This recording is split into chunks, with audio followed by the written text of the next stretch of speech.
Di ba pala siya busog, ma-freaking Bashas, nakain pa siya ng ice scramble, oh, oh, oh.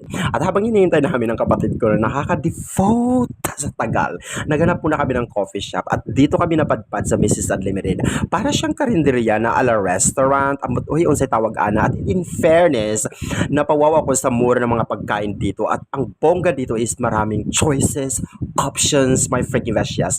Tinry namin ang hot Spanish latte, add salted caramel frappe nila, my freaking Bashas. And honestly, hindi disputable ang lasa given the size of it kasi it's only 90 pesos. Pero para lang din nagkape ka sa may kamahalang coffee shop, proba. You know what I mean? At ito pa may freaking Bashas, may free unlimited sabaw sila. At naalala ko na naman yung nag-trending sa Facebook na nagbuta siya sa karinderya, nagdala siya ng ulam at kanin. Tapos humingi siya ng sabaw. Tapos nagalit daw ang may-ari ng karinderya at pinaalis siya. Dahil doon, napatunayan daw niya na hindi daw talaga free ang sabaw sa karinderya.